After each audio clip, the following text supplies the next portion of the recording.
왕과 더불어 싸우며 그의 신복들과 의논하여 이르기를 우리가 아무데 진을 치리라 하였더니 하나님의 사람이 이스라엘 왕에게 보내 이르되 왕은 삼가 아무 곳으로 지나가지 마소서.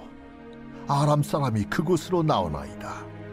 이스라엘 왕이 하나님의 사람이 자기에게 말하여 경계한 곳으로 사람을 보내 방비하기가 한두 번이 아닌지라. 이러므로 아람 왕의 마음이 불안하여 그 신복들을 불러 이르되 우리 중에 누가 이스라엘 왕과 내통하는 것을 내게 말하지 아니하느냐? 우리 주 왕이여, 아니로소이다. 오직 이스라엘 선지자 엘리사가 왕이 침실에서 하신 말씀을 이스라엘의 왕에게 고하나이다. 너희는 가서 엘리사가 어디 있나 보라. 내가 사람을 보내어 그를 쳐버리라. 보라, 그가 도단에 있도다 하나이다. 왕이 이에 말과 병거와 많은 군사를 보내매 그들이 밤에 가서 그 성읍을 에워쌌더라. 하나님의 사람의 사환이 일찍이 일어나서 나가보니 군사와 말과 병거가 성읍을 에워쌌는지라. 그의 사환이 엘리사에게 말하되 내 주여, 우리가 어찌하리이까? 두려워하지 말라. 우리와 함께 한 자가 그들과 함께 한 자보다 많으니라. 기도하여 이르되 여호와여, 원하건대 그의 눈을 열어서 보게 하옵소서. 여호와께서 그 청년의 눈을 여심해 그가 보니 불말과 불병거가 산에 가득하여 엘리사를 둘렀더라. 안녕하세요, 김두한 선교사입니다. 오랜만에 인사드립니다. 그동안은 사역했던 영상을 통해서 또 여러분들과 교제했었는데 앞으로는 기회가 될 때마다 하나님의 말씀을 통해서 여러분들과 함께 은혜를 나누고 교제하려고 합니다. 뿐만 아니라 말씀 이후에는 이 말씀과 관련된 찬양을 아내가 바이올린으로 또 아름답게 연주하며 찬양으로 영광을 올려드릴 때 여러분들도 함께 그 귀한 찬양과 말씀을 되새기고 또 기도하는 시간들도 갖고 그러한 귀한 은혜를 통하여서 여러분들 삶에 하나님의 크신 은혜가 풍성히 임하기를 주님의 이름으로 간절히 축복합니다. 오늘 말씀은 가리고 있는 것을 믿음으로 던져버려라 라는 제목으로 열왕기하 6장 8절부터 17절에 있는 말씀을 가지고 여러분들과 함께 귀한 하나님의 은혜를 나누려고 합니다. 저희 집 아이들이 필리핀에 와서 선교사 자녀로서의 삶을 잘 감당하고 있습니다. 물론 여러분들께서 많이 기도해 주시고 응원해 주셔서 우리 아이들이 더 잘 살아내고 있습니다. 여기 와서 아이들의 신앙의 태도가 크게 달라진 게 있다라고 한다면 바로 하나님을 인식하는 거였습니다. 아무래도 한국은 모든 게 다 잘 되어 있다 보니까 이 환경을 자연스럽게 의지하는 경우가 많이 있잖아요. 뭐 아프면 바로 병원 가고 바로 약국 가서 필요한 약 사고 우리 주변에 어떠한 문제가 생겨나면 그 문제를 잘 해결할 수 있도록 잘 대처할 수 있도록 모든 환경이 다 잘 되어 있습니다.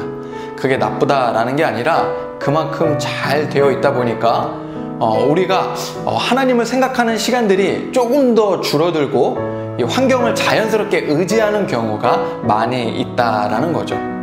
그런데 이 필리핀은 이 환경을 의지할 수 있는 상황이 전혀 아니잖아요. 그런 환경이다 보니까 이 하나님을 생각하고 하나님을 의지하고 하나님을 더 찾는 경우가 많이 있습니다. 예를 들어 이런 겁니다. 어젯밤에 정전이 되었습니다. 필리핀은 정전이 정말 자주 있거든요. 아이들이 자야 되는데 이 선풍기가 멈추니까 이 더위가 두려웠는지 아이들도 막 자연스럽게 하나님 제발 전기가 빨리 들어오게 해주세요 라고 막 기도하는 겁니다. 그리고 아파도 바로 하나님께 기도하고 할아버지 할머니가 보고 싶을 때도 하나님께 기도합니다. 저희 집 막내 이 평안이는 천둥번개가 치면 너무 무서우니까 천둥번개가 칠 때면 지금 자기가 하나님한테 기도해가지고 천둥번개를 멈추게 해달라고 이야기하겠다라고 막 저희에게 이야기할 때도 있습니다. 이 아이들이 자연스럽게 의지할 수 있는 여러 환경들을 벗어나니까 그 뒤에 숨어 있는, 그 뒤에 보지 못했던 그 하나님. 삶의 모든 것을 하나님께서 다 주관하고 계시는구나. 우리 하나님은 그만한 힘과 능력이 있는 분이라는 것을 아이들이 인식하니까 아이들이 항상 하나님을 찾는 거죠. 우리의 삶에 사실 최고의 하나님이 날마다 함께하고 있는데 우리가 그것을 제대로 인식하지 못할 때가 참 많이 있는 것 같습니다. 여러분, 오늘 이 본문에 보면 이 엘리사의 삶에 항상 함께하는 이 사완이라는 사람도 하나님이 어떤 분인지 제대로 인식하지 못하는 그러한 모습을 볼 수 있습니다. 엘리사는 최고의 선지자 중 한 사람인데 그와 많은 시간을 함께하고 있는 이 사완은 그 옆에서 얼마나 많은 하나님의 능력과 은혜를 보고 경험했겠습니까?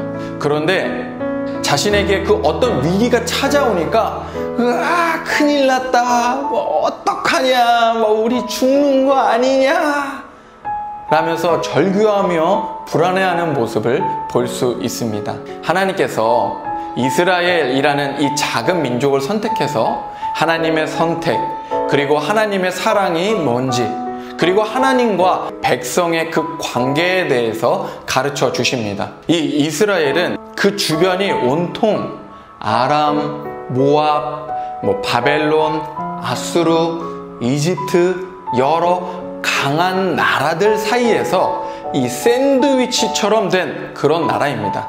그러다 보니까 그 나라의 침략이 끊이지 않고 늘 전쟁으로 고생하던 나라입니다.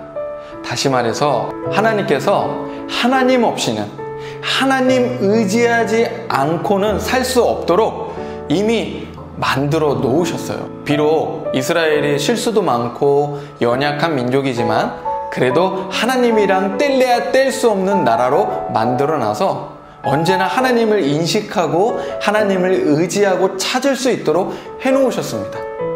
하나님의 백성, 하나님의 사람인 우리도 마찬가지죠. 하나님께서 우리도 날마다 하나님을 찾고 생각하도록 하나님께서 만들어 놓으셨어요. 성경에는 이스라엘의 전쟁 이야기가 자주 등장합니다. 그래서 정복하고 싸우고 막 지고 역전하고 늘 전쟁 이야기가 있는데 이 전쟁의 승패는 항상 그 전쟁을 얼마나 준비했느냐라는 것보다 하나님을 찾았냐, 아니면 하나님을 의지했냐, 하나님의 개입이 있느냐 없느냐에 따라 전쟁의 승패가 나뉘게 됩니다.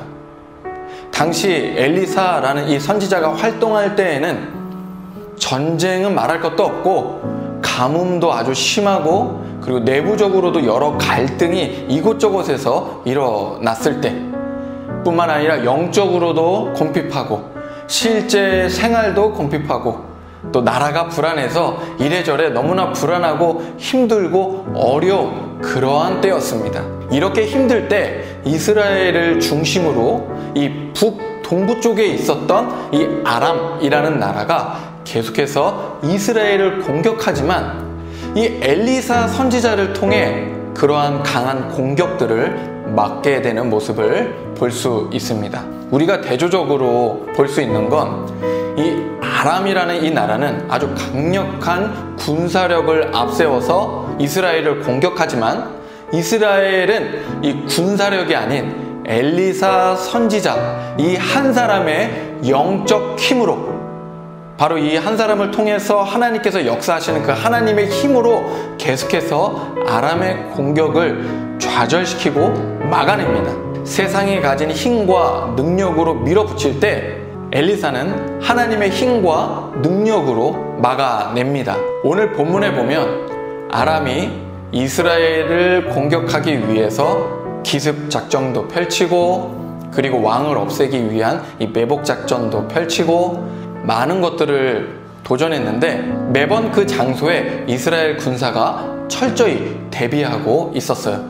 그래서 결국 매번 실패하고 맙니다. 본문 11절에 보니까 이스라엘 공격에 계속 실패한 이 아람 왕이 불안에 떨면서 아니 이게 도대체 무슨 일이냐, 이건 우리 내부와 이스라엘과 내통하는 자가 있지 않는 한 어떻게 저들이 우리의 일거수일투족을 다 알고 방어를 하냔 말이냐, 이건 불가능하지 않냐 막 라고 이야기하죠. 그러자 12절에 신복 중에 한 사람이 왕이시여 아닙니다, 내통하는 자가 있는 게 아니라 이스라엘의 엘리사라는 이 하나님의 선지자가 왕께서 은밀히 대화하는 그 모든 이야기들 다 알고 우리의 전략을 다 꿰고 있는 것입니다 라며 이야기를 해요. 이런 이야기를 듣고 보통 사람들 같으면 그게 말이나 되냐? 그 말이나 되는 이야기야 라고 이야기하지만 엘리사가 아람의 일거수일투족을 다 알 수 있는 능력을 가지고 있다라는 것은 사실 이 아람 사람들에게는 그렇게 놀랄 일이 아니었습니다. 왜냐하면 이미 우리가 잘 알고 있는 이 엘리사와 나아문 장군의 이 사건을 통해서 아람에서 이 엘리사는 아주 유명한 인물이 되었을 겁니다. 엘리사의 능력에는 사람들이 전혀 의심이 없었던 것이죠. 그리고 13절과 14절에서 신하가 이야기합니다. 왕이시여 엘리사가 도단이라는 지역에 있다라고 합니다 라고 이야기하자 왕이 많은 군사를 보내서 엘리사를 잡기 위해 이 도단을 애워쌌다 라고 했습니다. 여러분 한번 생각해 보세요. 지금까지 상황으로 보게 되면 이 엘리사의 능력이라면 아람 군대가 자신을 잡으러 도단까지 왔다라는 것을 이 엘리사가 몰랐을까요? 아람 군대는 매번 모든 작전을 엘리사에게 들켰는데 이번에는 아무런 방해 없이 편하게 엘리사가 있는 곳까지 와서 그를 포위했습니다. 여러분 이게 무엇을 의미할까요? 지금 엘리사는 도단에서의 이 상황을 통해서 뭔가 보여줄 게 있다라는 것이죠. 엘리사는 군대가 자신을 포위할 때까지 기다렸다가 무엇을 보여주기 원했을까요? 바로 하나님의 사람들은 환경보다 그 환경을 넘어서 있는 크신 그 하나님을 보기를 원했습니다. 우리 15절을 함께 읽도록 하겠습니다. 하나님의 사람의 사환이 일찍이 일어나서 나가보니 군사와 말과 병거가 성읍을 애워쌌는지라. 그의 사환이 엘리사에게 말하되 내 주여 우리가 어찌하리까 하니 라고 했어요. 이 마지막에 우리가 어찌하리까 라고 했는데 이 단어를 원어로 살펴보면 절규하다 라는 뜻을 가지고 있습니다. 엘리사의 이 사환은 눈에 펼쳐진 상황만 보고 절규하며 엘리사를 향해서 우린 이제 죽을 것 같습니다. 우린 이제 다 끌려갈 것 같습니다 라고 소리치며 절규하는 거죠. 16절에 엘리사가 절규하는 그 사환을 향해서 뭐라고 이야기합니까? 두려워하지 말아라. 우리와 함께하는 자가 저들보다 훨씬 많다. 할렐루야. 그러면서 17절에 엘리사는 이제 사환을 위해서 기도합니다. 주여, 주여, 눈을 열어주소서. 저 사환의 믿음의 눈을 열어주소서. 그러자 그 기도의 응답이 바로 이루어집니다. 그 청년의 눈을 여심해 그가 보니 불말과 불병거와 산에 가득하여 엘리사를 둘렀더라. 할렐루야. 엘리사의 기도를 통해서 사환이 무엇을 본 겁니까? 이 세상이 가지고 있는 많은 군사와 무기로 애워싸더라도 그것을 충분히 이길 수 있는 더 크고 강한 하나님의 군대를 본 겁니다. 하나님의 능력을 보게 된 거죠. 이 세상의 힘이 결국 하나님의 손 아래에 있구나 라는 것을 사환의 영안이 열리니까 그것을 보게 되고 알게 된 겁니다. 여러분 그동안 이 사환은 엘리사 옆에서 얼마나 많은 하나님의 능력과 크신 하나님의 은혜를 경험했겠습니까? 여러분, 그가 아무리 많은 것을 보고 듣고 배우고 경험해도 그의 영안이 열리지 않고 닫혀 있으니까 어제도 오늘도 내일도 항상 함께하는 그 하나님의 손을 보지 못하는 거죠. 여러분, 우리의 삶에 하나님을 조금이라도 가리고 있는 그 어떠한 막대기가 있다라고 한다면, 우리의 삶에 하나님을 조금이라도 가리고 있는 그 어떤 것들이 있다라고 한다면 믿음으로 버리십시오.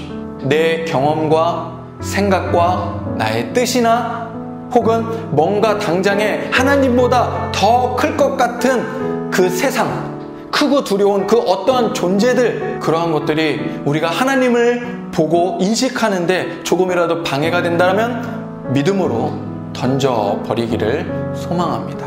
간절히 바라기는 오늘 이 하나님의 말씀이 여러분의 귀에 들려질 때 여러분의 영안을 가리고 있는 모든 환경의 문제들이 벗어지고 여러분들의 이 믿음의 영안이 열리기를 간절히 소망합니다. 우리의 믿음이 이 영안이 열려서 어제나 오늘이나 내일도 항상 함께 하시는 크신 하나님의 능력과 하나님의 손을 볼 수 있는 그 영안이 지금 이 시간, 말씀을 듣는 이 시간 열려지기를 주님의 이름으로 축원합니다. 이 시간 함께 찬양을 묵상하며 우리에게 주신 하나님의 말씀을 다시 한번 되새기고, 엘리사가 사환을 위해 기도했던 것처럼 우리도 나를 위해 또 사랑하는 사람들을 위해 영안을 열어달라고 함께 기도하기 원합니다.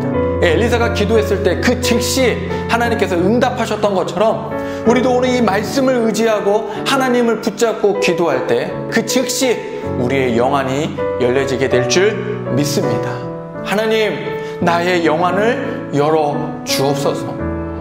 그래서 이 세상의 그 어떤 것보다 크신 주님을 보게 하옵소서. 우리 그렇게 말씀을 묵상하고 되새기고 붙잡고 찬양하고 기도하며 오늘 이 하루를, 한 주간을 주님 앞에 믿음으로 올려드리기를 다시 한번 주님의 이름으로 축원합니다.